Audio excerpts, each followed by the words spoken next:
What's going on, guys? Savage Reptiles. Thank you for watching. Like, subscribe, and share. I want to go over a touchy subject today when it comes to big box stores.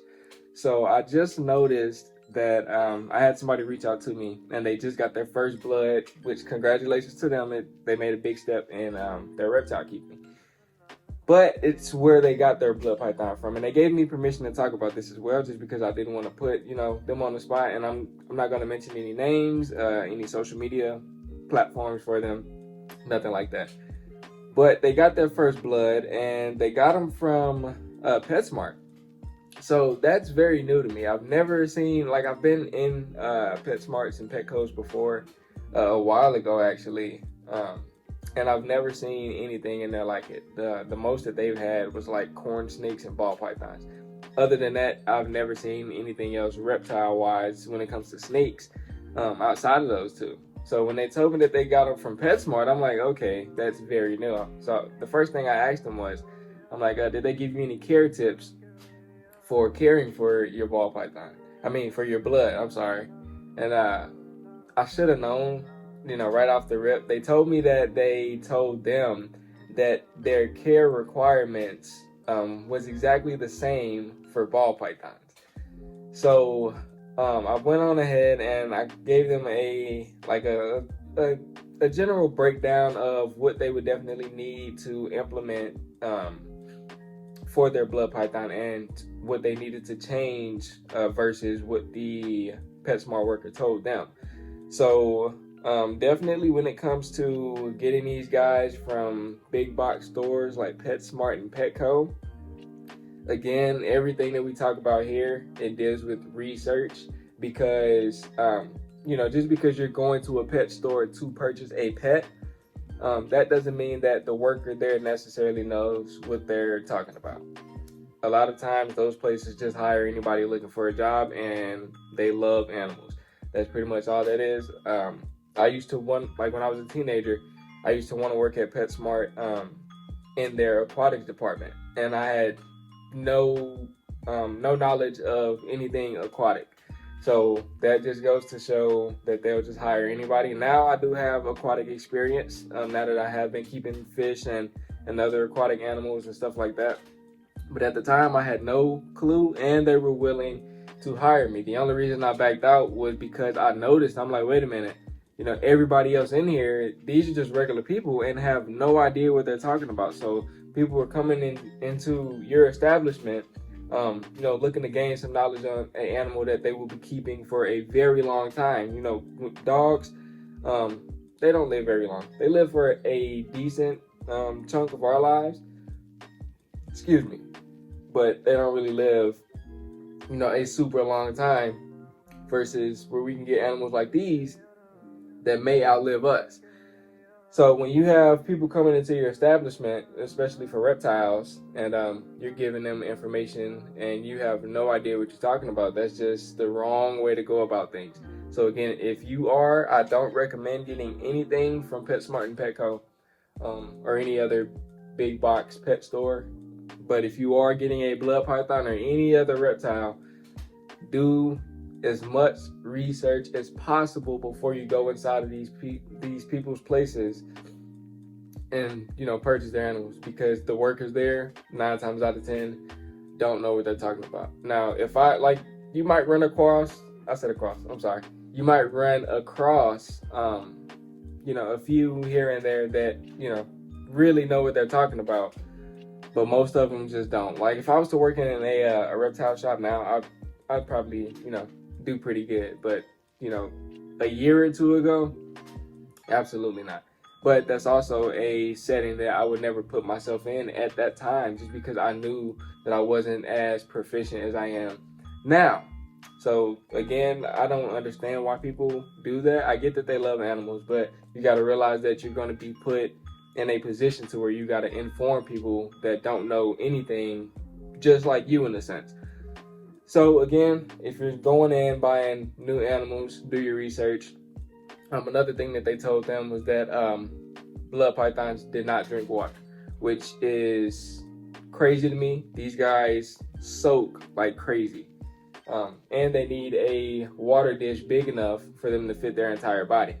So the fact that they told them that blood pythons don't drink at all but require the same care as ball pythons, and ball pythons drink water.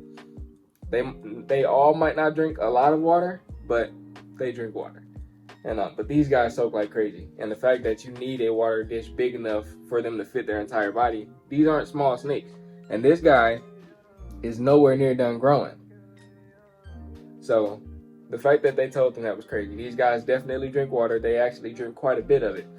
Every time that I feed all of my bloods, actually, I fed 2 of them on Tuesday, and directly after they ate, they went to their water dish. One soaked and the other one just actually drank some water.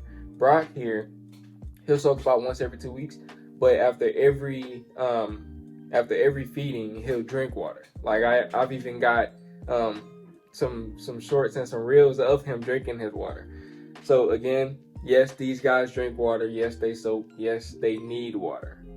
If you have a blood python or whatever snake you got, and they're going into shed, and they do shed, and you notice that it's a complete blowout, that is a sign of a snake that is not hydrated enough.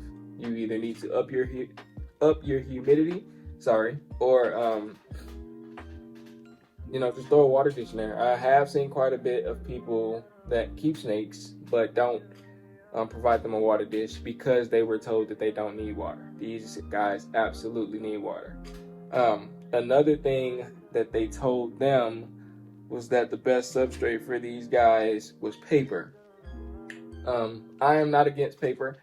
I do know a lot of keepers keep their snakes on paper, but I feel like that is when you are dealing with a large scale of snakes. So the breeders that I have seen keep their snakes on paper, they have a ton of snakes that they keep in racks, just because they don't, you can't, it's not realistic to have, like, if you have hundreds of snakes, it's not realistic to keep every single one of them in huge enclosures. So that would be the time where I would say paper is fine. If you've got like a bunch of snakes in racks, that is fine. But these guys definitely love to burrow. So if you got 1, 2, I say anywhere between 1 to 7, definitely provide them substrate, because they love to burrow. They burrow about 90% of the time. Once I put him back in, he's gonna go right back underneath his substrate. He does it every single time. So paper, no, I don't think it's the best substrate, but if you're working with a rack system, go ahead and use it, just because I know it's not realistic to keep all of those snakes in big enclosures. And it's like, I'm not sure how many racks are in a rack system, but I know it's a lot. So to fill every single one of those racks up with substrate, I know that can be very expensive. So in that sense, I would say paper is fine. But if you're working with minimal snakes, definitely provide them with some substrate. The best substrate that I would use is that I use now is Reptichip and a mixture of sphagnum moss. So I'll go ahead and do the steps necessary to break the breeder block of Reptichip down, and then I'll go ahead and I'll dampen my sphagnum moss, and I'll take the amount that I need for the enclosure after I clean it out, and I'll go ahead and put that in and mix it together. And then all I do is put the hides back in, the water bowl, also big enough for them to soak, and then I grab the Govee humidity readers. I believe it's a thermometer, a hygrometer, like a 2-in-1. The top reads the temp and the bottom reads the humidity. So I always know what levels I'm working with. That is essential. I know they have the gauges that has like the line that moves back and forth. Those don't work. Those are crappy. The ones that you want they're digital, and they just have numbers that you can read. It's very simple. Once the battery goes out, just replace the battery. I recommend purchasing a pack of batteries ahead of time.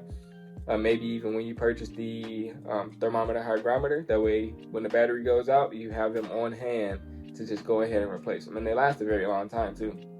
So as far as temp with these guys, I would say anywhere between 82 to 85 degrees, like an ambient temp is perfect for them.